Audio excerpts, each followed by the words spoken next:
Paris, 9 décembre 2024, 06h47. Au sommet feutré de l'État, l'aube s'étirait lentement sur les couloirs glacés de l'Élysée, où seuls les talons réguliers des gardes rompaient le silence monumental. Au troisième étage, Sébastien Lecornu, chef du gouvernement depuis exactement 3 mois et une quinzaine de jours, contemplait les Champs-Élysées, son regard perdu derrière les vitres givrées de son bureau. Entre ses doigts, une tasse en fine porcelaine de Sèvres cadeau présidentiel du jour de sa prise de fonction encore tiède de café noir. Ce qu'il ignorait encore à cet instant précis, c'est que, dans 3h13, un simple coup de fil allait renverser la table du pouvoir et bouleverser non seulement sa trajectoire personnelle, mais peut-être bien l'histoire de la République elle-même. Ce jour-là, tout semblait suivre le même refrain bien huilé depuis son arrivée à Matignon. Levé à 5h30 tapante dans son logement officiel, lecture rapide des dépêches AFP, Reuters et du Figaro, en buvant un café brûlant, puis glissade silencieuse dans la voiture blindée qui le déposait devant les grilles de l'Élysée. Un matin comme les autres, pas vraiment. Cette fois, c'était jour de vérité, le Parlement allait trancher, et Lecornu n'était pas dupe, la sentence était déjà écrite. Avec 78% des députés prêts à lui tourner le dos, le verdict ne faisait plus aucun doute. Alors qu'il ajustait sa cravate en vue de la réunion du cabinet, comme tous les matins à 7h dans le somptueux salon doré du palais, une vibration discrète lui coupa l'élan. Dans la poche intérieure de sa veste, Hermès, son téléphone personnel, s'animait. Un numéro inconnu s'affichait sur l'écran de son Samsung. Normalement, il aurait ignoré l'appel suivant les consignes strictes de sécurité. Mais là, il y avait ce pressentiment étrange et profond qui le traversait depuis l'aube comme si cet appel devait arriver, comme s'il l'attendait. « Oui, allô ?» murmura-t-il d'un ton las mais soudainement en alerte. Une voix d'homme s'éleva familière sans l'être tout à fait comme un souvenir flou. Elle portait un accent discret du sud-ouest et semblait venir d'un homme d'une 50aine d'années. « Monsieur Lecornu, j'ai entre les mains des éléments cruciaux. Des révélations capables de bouleverser dans exactement 3h13 la décision que vous êtes sur le point de prendre. » Le cœur du Premier ministre s'emballa aussitôt. L'inconnu ne se contentait pas de connaître son emploi du temps. À la minute près, il semblait en savoir bien plus que quiconque ne devrait. Qui êtes-vous? Que cherchez-vous? Et surtout, comment avez-vous eu ce numéro? Mon identité n'a que peu d'importance à cet instant, monsieur le Premier ministre. Ce qui compte, ce sont les échanges confidentiels tenus hier soir à Digne-les-Bains lors d'une réunion restreinte autour de Marine Le Pen. Elle détient une vérité sur vous, une vérité que vous ignorez encore, et que même vos collaborateurs les plus loyaux n'ont jamais soupçonné. Un frisson glacé serpenta le long de sa colonne vertébrale. Lecornu, pourtant habitué aux secousses politiques, sentit que celle-ci était d'une autre nature. Le silence pesant de Marine Le Pen, elle, qui habituellement bondissait à la moindre étincelle pour dénoncer bruyamment le pouvoir en place, devenait soudainement trop discret. Elle, la voix tonitruante de l'opposition, restait en retrait alors que le gouvernement tanguait. C'était tout sauf anodin. « Allez-y, je vous écoute », répondit-il, le timbre désormais maîtrisé, presque froid. « Monsieur Lecornu, êtes-vous certain de connaître la véritable raison pour laquelle Emmanuel Macron vous a installé à Matignon il y a exactement 3 mois et 15 jours? Ce n'était ni pour votre rigueur d'ancien ministre des Armées pourtant irréprochable, ni pour cette fidélité aveugle qui fait votre réputation. Non, il vous a choisi car il savait. Il savait avec la précision d'un horloger suisse que cette tempête politique éclaterait précisément maintenant. Et vous étiez l'homme idéal pour en absorber les éclats. Cette phrase tomba sur Lecornu comme un coup de massue invisible.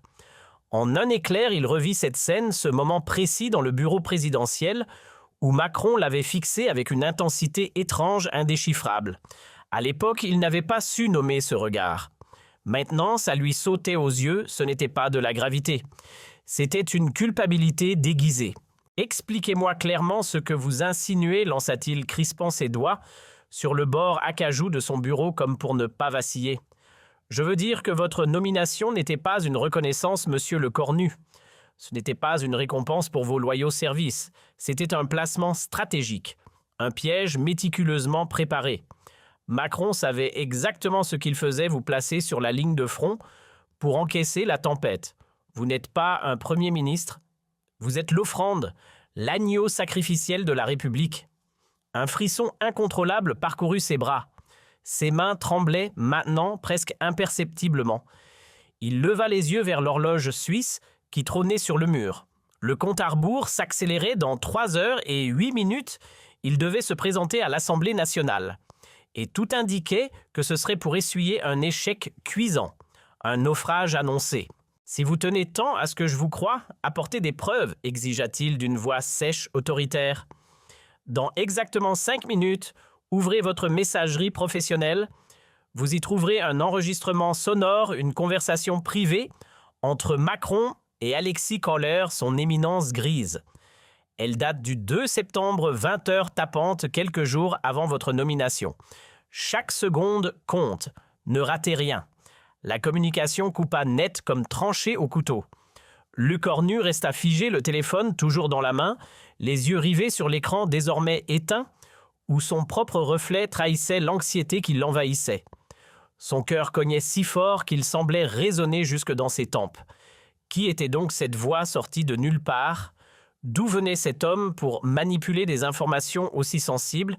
Et surtout, disait-il la vérité ou était-ce un piège bien ficelé?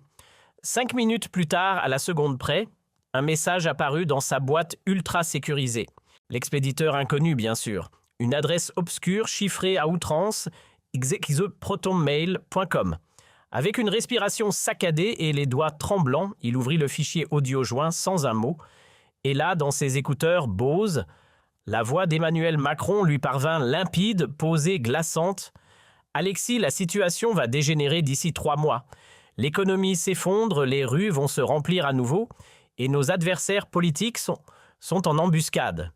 Il nous faut un Premier ministre loyal, mais sacrifiable. Quelqu'un à qui l'on pourra faire porter le chapeau quand tout dérapera.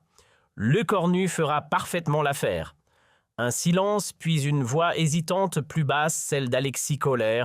« Monsieur le Président, n'est-ce pas un peu cruel ? Après tout, Lecornu vous a soutenu sans faille depuis le premier jour. Il vous a soutenu à chaque détour, même quand vos décisions faisaient grincer des dents jusqu'au sommet de l'État. Alexis, la politique n'a jamais été un terrain de jeu pour les âmes sensibles. Ce n'est ni une compétition de charme, ni un salon de gentlemen. Il arrive un moment où il faut sacrifier les plus loyaux pour maintenir l'édifice debout. Lecornu finira par comprendre. Et s'il ne comprend pas, tant pis pour lui. Mais, Monsieur le Président, cela revient à manipuler un homme en qui vous avez placé votre confiance? Non, Alexis, ce n'est pas de la manipulation, c'est de la stratégie. Nous faisons ce qu'il faut pour protéger les institutions.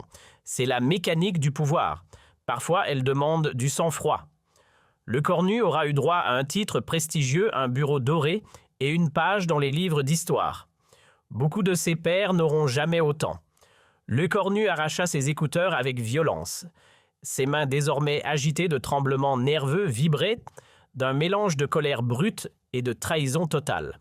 3 mois à brûler sa vie au service de l'exécutif, à sacrifier ses soirées, son sommeil, sa conscience. 3 mois à défendre bec et ongles une ligne politique qu'il ne comprenait parfois qu'à moitié, mais qu'il soutenait aveuglément. Et voilà que tout cela n'était qu'un scénario écrit d'avance, une mise en scène cynique. Une trahison méticuleusement orchestrée. Il bondit de son siège comme si le cuir l'avait brûlé, puis entama des allers-retours nerveux sur le parquet noble du bureau ministériel. À chaque pas, ses chaussures italiennes frappaient le sol avec la régularité d'un métronome enragé. Une rage noire épaisse montait en lui, engloutissant peu à peu le reste. Comment avait-il pu être aussi aveugle? Comment avait-il pu offrir sa confiance à Macron comme on tend la main à un serpent? Il jeta un œil à l'horloge murale.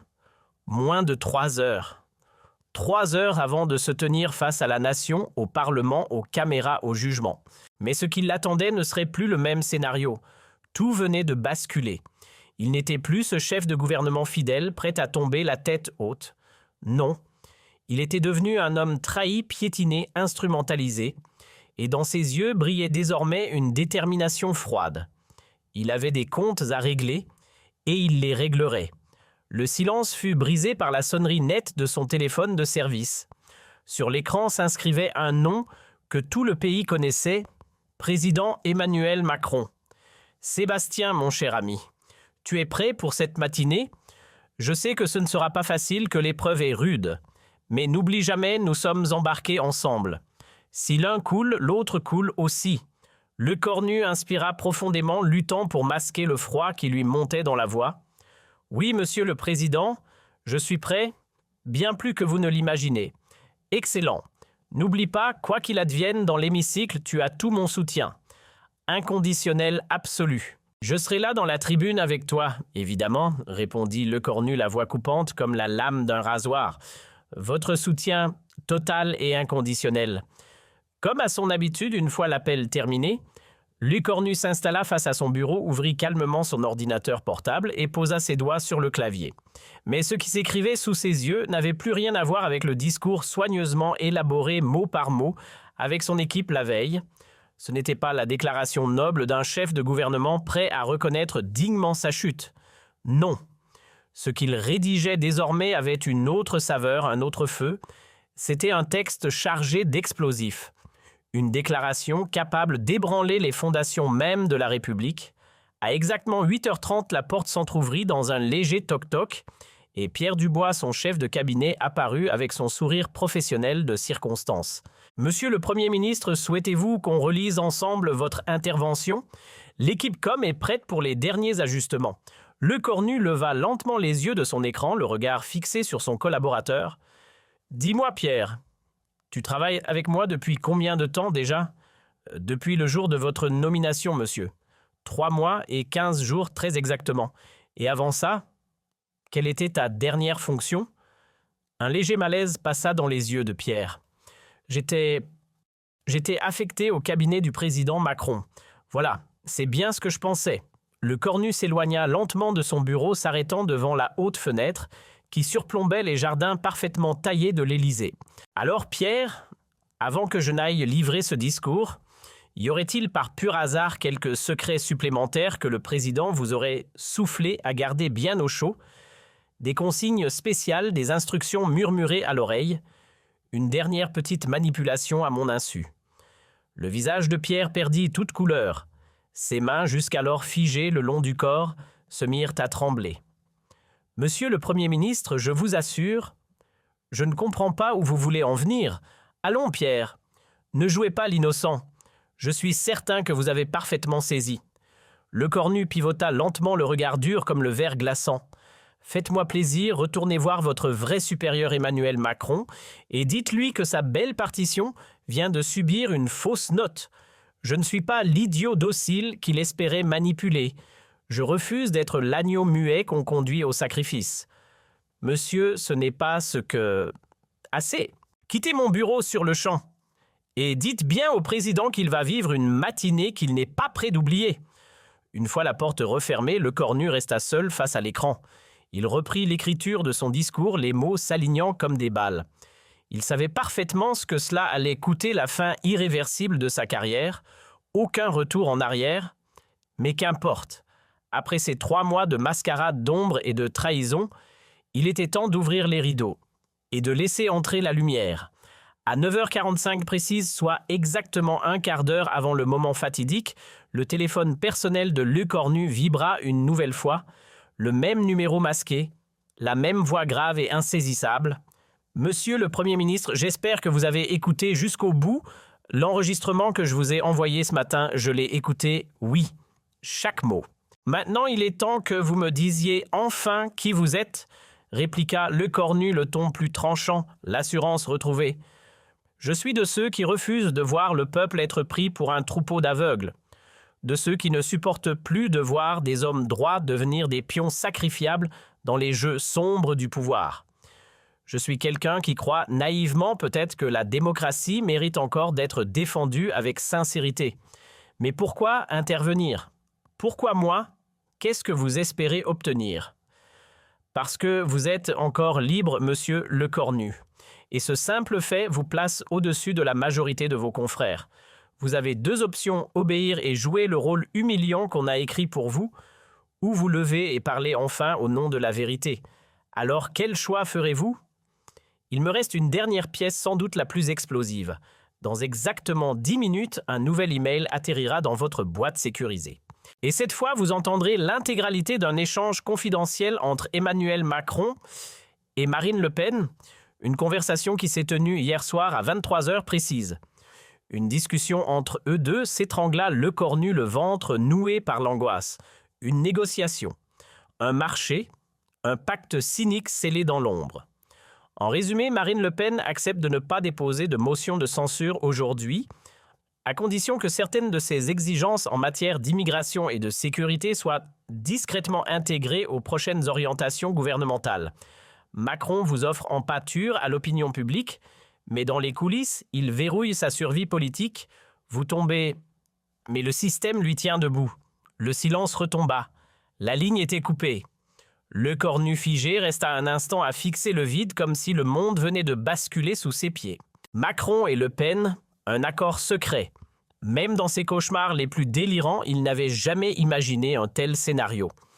10 minutes plus tard, à la seconde près, l'email tant redouté apparut. Comme annoncé, le fichier audio était plus court que le précédent, mais chaque seconde frappait comme un coup de massue. La voix d'Emmanuel Macron, éreintée mais toujours résolue, « Marine, votre soutien demain est indispensable. L'équilibre politique du pays en dépend. » Réponse tranchante de Marine Le Pen, glaciale, presque mécanique, et en contrepartie, « Qu'est-ce que j'y gagne concrètement ? Nous nous engageons à ouvrir des négociations formelles sur plusieurs de vos propositions concernant l'immigration européenne et le renforcement des frontières. Pas de belles paroles, des actes. Et l'écornu dans tout ça, quelle est sa place sur l'échiquier? Il est le pion que nous avions prévu de sacrifier. Tout se passera comme convenu, une chute spectaculaire très médiatisée. Vous pourrez fanfaronner auprès de vos électeurs que vous avez renversé le gouvernement. Mais en réalité, les fondations resteront intactes. Tout le monde repart gagnant. Très bien. Dans ce cas, le Rassemblement national s'abstiendra. Aucun vote pour, aucun vote contre. Vous obtiendrez la majorité dont vous avez besoin pour passer. Merci Marine, c'est exactement ce qu'il nous fallait. Le cornu claqua violemment son ordinateur comme pour mettre un terme physique à l'humiliation qu'il venait d'entendre. La rage monta en lui comme une tempête incontrôlable. Être trahi par Macron était déjà insupportable, mais découvrir qu'il avait été troqué dans une alliance souterraine avec l'extrême droite, c'était le coup de grâce. Le tout sans son consentement, sans même un avertissement. Sa loyauté exploitée, sa confiance bradée comme une vulgaire monnaie d'échange dans un marché politique sordide. Il leva les yeux. L'horloge murale affichait 2 minutes, 2 minuscules minutes avant d'entrer dans l'arène parlementaire, 2 minutes avant que le visage de la République ne change à jamais. D'un geste vif, il saisit son téléphone personnel. Ses doigts tapèrent un message qu'il copia-colle à toute la presse nationale, Le Figaro, Le Monde, Libération France, Inter, BFM TV, LCI, conférence de presse exceptionnelle immédiatement après le vote de confiance, révélation explosive sur la crise politique en cours, preuves à l'appui. Il enfila sa veste, réajusta calmement sa cravate et sortit de son bureau d'un pas décidé, le regard fixe, le dos droit. Son discours en main brûlant comme une arme prête à être dégainée. Son cœur battait à une vitesse folle, mais son esprit lui était d'une clarté chirurgicale. Dans l'enceinte solennelle de l'Assemblée nationale, l'atmosphère frôlait l'explosion. Tous les 577 députés avaient répondu présents, un événement aussi rare qu'un alignement de planètes. Les journalistes occupaient chaque recoin des tribunes caméras en alerte micro, tendus, prêts à capturer le moindre souffle. Dans la galerie présidentielle, Emmanuel Macron, assis dans un calme apparent, affichait une confiance presque arrogante, comme un metteur en scène certain que son spectacle allait se dérouler sans accroc. Mais la pièce allait prendre une autre tournure. Le corps nu gravit lentement les marches de la tribune. Il balaya la salle du regard d'abord Macron, droit dans les yeux. Puis les députés, les visages figés dans l'attente. Enfin, les caméras qui diffusaient en direct ce moment, tendus aux 4 coins du pays et au-delà. « Mesdames, Messieurs, les représentants de la République », déclara-t-il d'une voix nette, assurée, sans la moindre tremblement. « Je ne suis pas ici pour défendre un gouvernement déjà voué à l'échec, mais pour dévoiler la vérité. Une vérité brutale, celle d'une manipulation froide, méthodique qui nous a tous piégés dans une mascarade indigne de notre démocratie. Un frisson parcourut l'hémicycle. Ce n'était pas du tout ce que l'on attendait. Les murmures montèrent aussitôt. Et dans la tribune présidentielle, Macron sursauta le masque impassible, se fissurant sous la panique naissante. Il y a exactement 3 heures et 13 minutes, un simple appel a bouleversé tout ce que je croyais savoir sur le pouvoir, sur ce système, et sur ceux qui prétendent le servir. Non, ma nomination n'était pas la récompense d'une carrière bâtie sur le dévouement et l'intégrité. Ce n'était pas l'aboutissement logique d'années de loyauté silencieuse. C'était une mise en scène, une offrande. J'ai compris que j'avais été jeté dans l'arène avec un rôle bien défini, celui du fusible. Le président savait. Il savait que la tempête allait frapper à ce moment précis. Et il m'a placé là en pleine ligne de front, comme on place une pièce sur un échiquier que l'on accepte de perdre d'avance. L'effet fut immédiat. L'hémicycle se transforma en volcan. Certains parlementaires se levèrent d'un bond outré, criant à la trahison. D'autres, au contraire, éclatèrent en applaudissements furieux, comme si la vérité enfin venait de fissurer le plafond du mensonge. Dans la tribune de presse, les stylos volaient, les caméras tremblaient, les rédacteurs parlaient tous en même temps. Et dans la galerie présidentielle, Emmanuel Macron, blême figé. Ses conseillers autour de lui semblaient soudain en panique à la recherche d'un plan B qui n'existait pas. Mais je ne m'arrête pas là, mesdames et messieurs les députés, lança le cornu en haussant le ton imposant le silence par sa seule voix. Ce que j'ai découvert ensuite est encore plus glaçant. Hier soir à 23 h, un pacte a été conclu dans l'ombre entre Emmanuel Macron et Marine Le Pen elle-même. Un marché sordide en échange de leur abstention aujourd'hui, le président s'est engagé à ouvrir la porte à certaines revendications du Rassemblement national, notamment sur l'immigration. Un troc politique immonde, fait dans votre dos et dans celui du peuple français. Et cette fois, ce fut au tour de Marine Le Pen de perdre ses couleurs. Figée dans son fauteuil, elle lançait à Macron un regard chargé d'une rage glaciale, celui d'une partenaire trahie découvrant en direct que le secret le mieux gardé de leur arrangement venait d'exploser au grand jour. Elle manipulait, elle prise pour une idiote. Le masque de contrôle venait de se fissurer. Ces enregistrements, déclara Lecornu en levant bien haut une clé USB rouge sang comme une preuve de crime, seront immédiatement remis aux rédactions françaises et internationales à la fin de cette séance. Le peuple n'est pas un spectateur passif. Il mérite la transparence. Et aujourd'hui, il va enfin entendre comment sa démocratie a été traitée comme un vulgaire jeu de dupes par ceux censés la protéger.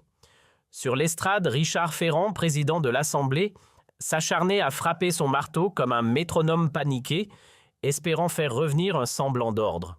En vain. L'hémicycle avait explosé, tout était devenu incontrôlable. Cris, insultes, applaudissements hués, une tempête politique venait d'être déclenchée. Monsieur le Président de la République lança, le cornu d'une voix glaciale en fixant Macron droit dans les yeux. « Vous avez trahi.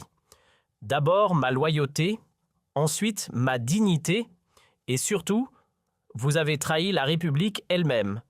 Ce que vous avez fait dépasse la politique, c'est une trahison d'État. Et je refuse de m'y taire. » Le cornu descendit de la tribune sans même jeter un regard en arrière. Il laissa le tumulte politique derrière lui comme on claque une porte qu'on refuse désormais de rouvrir. Il n'attendit ni le résultat du vote, ni les applaudissements, ni les critiques. Il n'y avait plus de calcul, plus d'ambition, juste la certitude glacée d'avoir agi selon sa conscience. Et cela pour la première fois depuis longtemps suffisait. À peine avait-il franchi les premières marches du couloir que son téléphone vibra dans sa poche. L'écran affichait « Numéro inconnu ». « Félicitations, monsieur le cornu », dit la voix grave et calme, qu'il connaissait désormais bien. « Vous venez de poser l'acte le plus audacieux et intègre de toute votre vie politique. » « Alors qui êtes-vous vraiment ?» demanda le cornu pour la dernière fois, comme un homme qui sait que c'est maintenant ou jamais. « Je suis de ceux qui œuvrent depuis les coulisses, loin des projecteurs, pour éviter que la démocratie ne soit piétinée par le cynisme. Et ce matin, grâce à votre prise de parole historique, une ligne a été franchie. La vérité a frappé là où elle fait mal.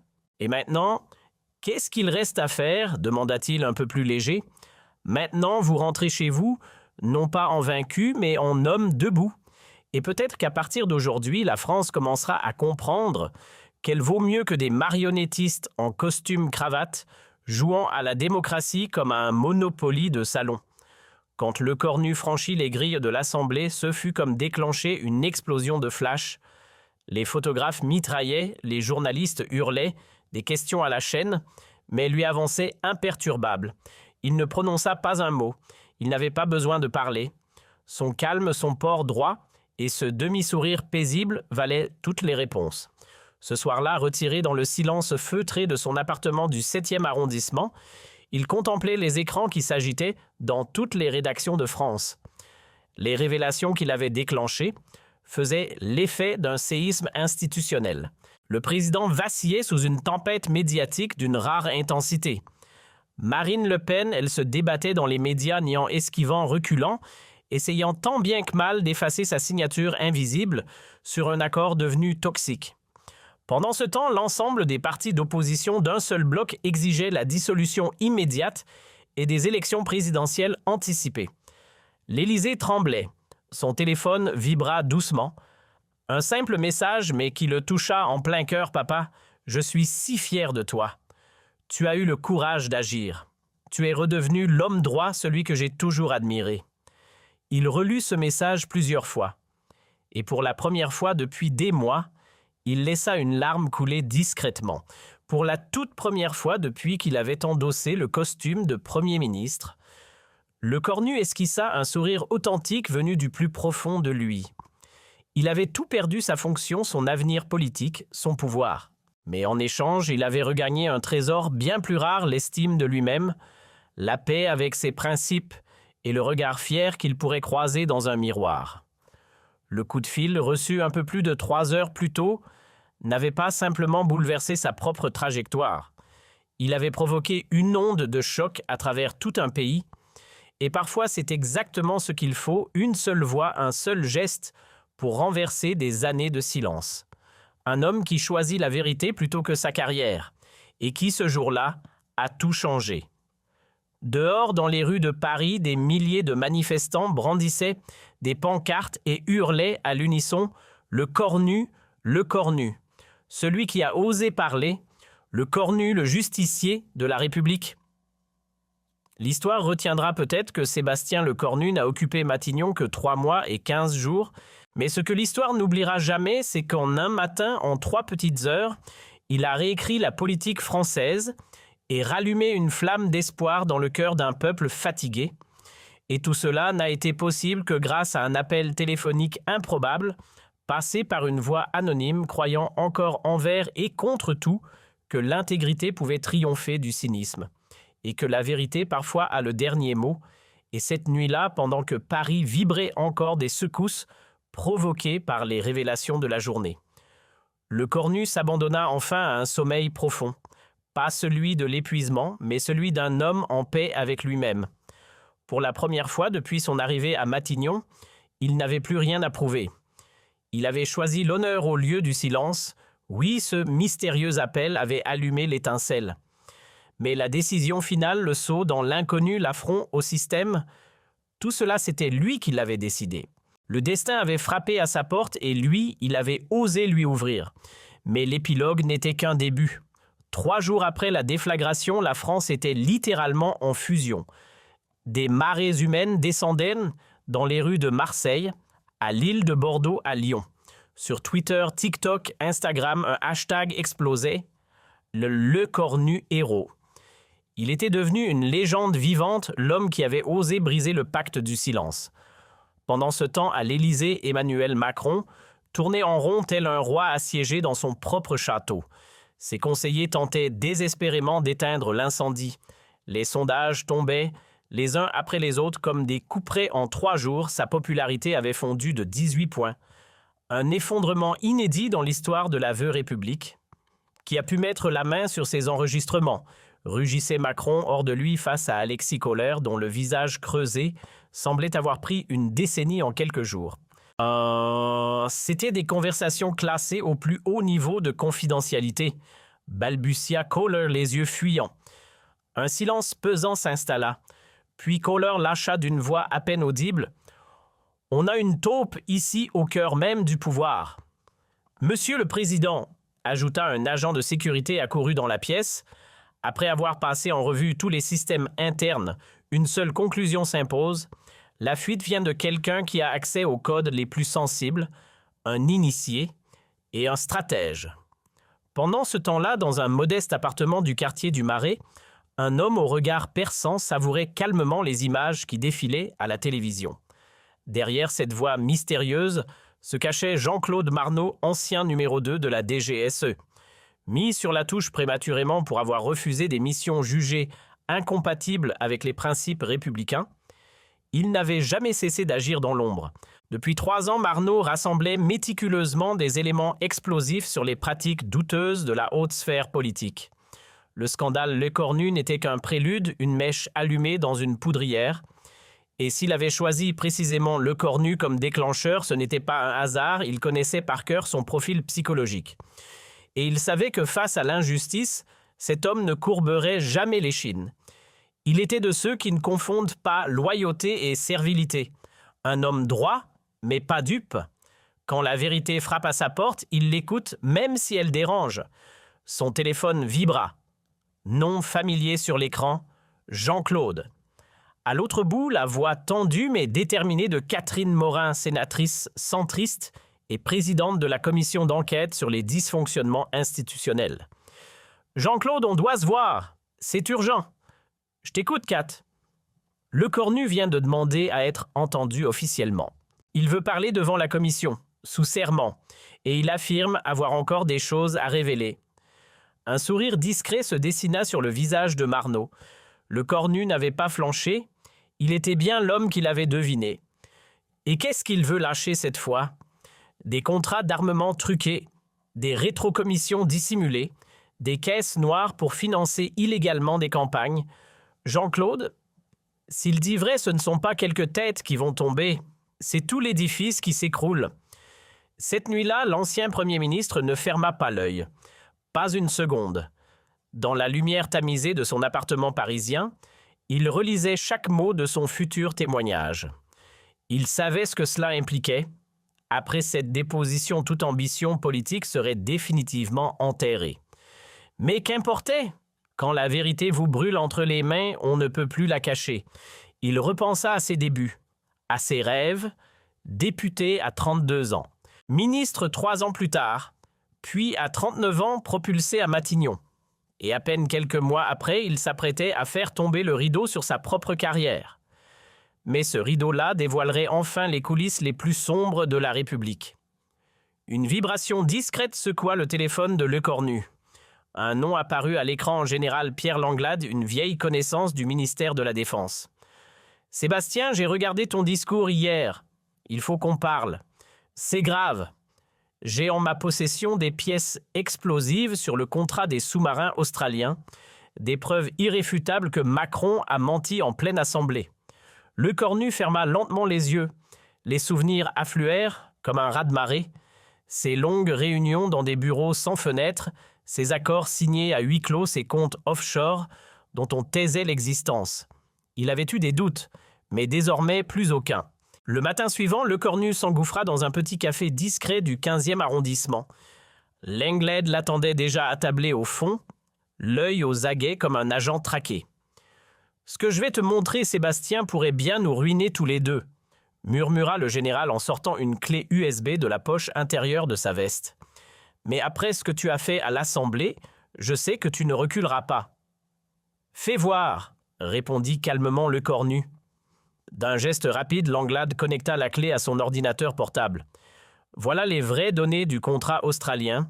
Regarde attentivement cette ligne comptable, 50 millions d'euros de commission. Aucune trace officielle. Et maintenant, observe à qui ces virements ont été adressés. » Lecornu resta figé. Ce qu'il voyait sur l'écran le glaçait jusqu'à la moelle des noms. Des noms familiers, trop familiers. Des figures gravitant dans l'orbite rapprochée de Macron. Certains avaient même versé de grosses sommes à sa campagne présidentielle. « C'est pas possible » souffla-t-il la gorge nouée.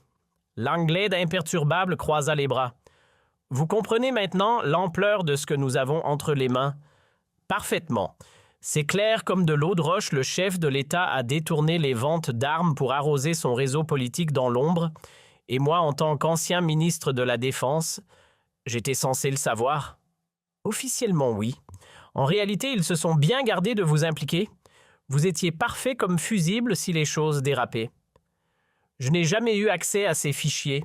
Jamais. Et c'est pour ça que votre témoignage est capital, pour montrer que vous avez été sciemment tenu à l'écart pendant qu'on vous désignait comme le futur coupable idéal. 2 jours plus tard, Sénat, salle comble, caméras de toutes les chaînes braquées sur la scène, silence de plomb. La France entière retenait son souffle. Le cornu sous serment leva la main droite. « Mesdames, messieurs les sénateurs, ce que je vais vous dire va heurter, scandaliser peut-être. Mais je vous le dis avec la conviction d'un homme qui n'a plus rien à perdre, notre République mérite mieux que le mensonge, le chantage et la pourriture. » Durant 3 heures, d'une voix calme et tranchante, il déballa tous les contrats pipés, les rétrocommissions, les paradis fiscaux, les magouilles de haut vol. Il tendit les preuves papier officielles, extraits bancaires, fichiers audio, du béton. Le président de la République, conclut-il sans trembler, a transformé l'Élysée en blanchisseuse à grande échelle, une lessiveuse à argent sale au service de son appareil politique. Assis dans son fauteuil présidentiel, Macron fixait l'écran comme s'il regardait son propre procès en direct. Dans un va-et-vient frénétique, ses collaborateurs défilaient dans son bureau, chacun porteur d'une catastrophe plus grave que la précédente. « Monsieur le Président », souffla son directeur de cabinet d'une voix blanche, « le parquet vient d'ouvrir une enquête préliminaire et les partis d'opposition s'unissent autour d'une motion de destitution. » Macron ne répondit pas. Il s'approcha lentement de la fenêtre. En bas, la place était noire de monde. Une foule en colère scandait en boucle comme un glas politique « Macron démission, Macron démission ».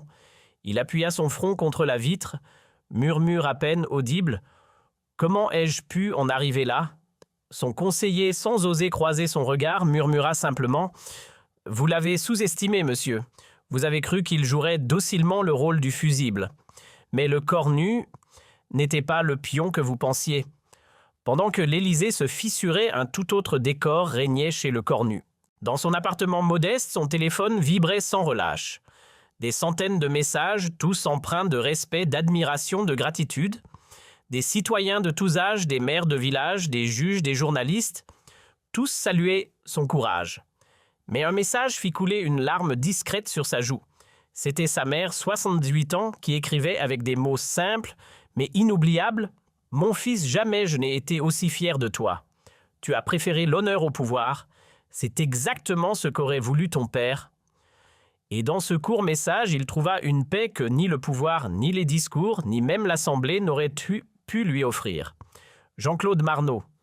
Le fantôme derrière les révélations suivait les journaux télévisés avec un calme presque troublant.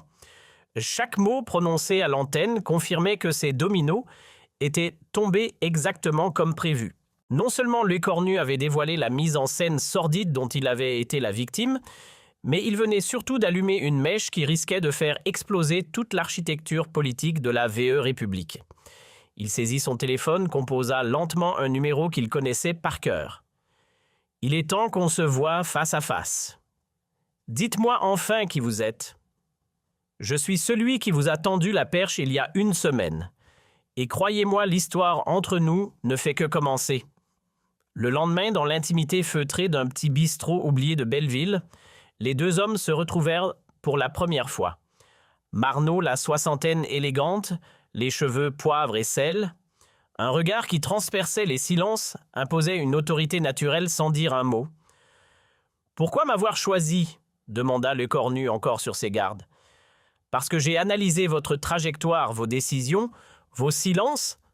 Vous êtes de ceux qu'on ne peut pas corrompre. Et surtout, vous étiez au bon endroit, au bon moment pour tout faire éclater. Et maintenant, on descend un étage plus profond dans les souterrains de la République. Ce que vous avez révélé, c'était l'introduction. Mais il reste encore bien des chapitres.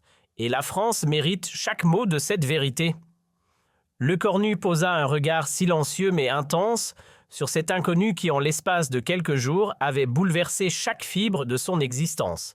« Vous savez que ma carrière politique est morte, n'est-ce pas ?» Marno esquissa un sourire calme. « Et est-ce vraiment une perte pour vous ?» Un long silence s'installa. Lecornu inspira presque soulagé. « En vérité, je crois que c'est la première fois depuis des années que je respire à plein poumon. » « Alors parfait. Si vous êtes libre, on peut avancer. Non plus pour un parti, mais pour un idéal. Pour une république digne de ce nom. » Et c'est ainsi que Sébastien Lecornu, l'ex-premier ministre devenu symbole de l'honneur retrouvé, entama une nouvelle mission. Non plus pour faire carrière, mais pour défendre la clarté là où régnait l'opacité. L'appel mystérieux qui avait tout déclenché n'était finalement pas une fin, mais l'amorce discrète d'un soulèvement. Une révolution sans tambour née dans le silence glacé d'un matin de décembre, au cœur du pouvoir républicain. Une révolution née d'un simple coup de fil,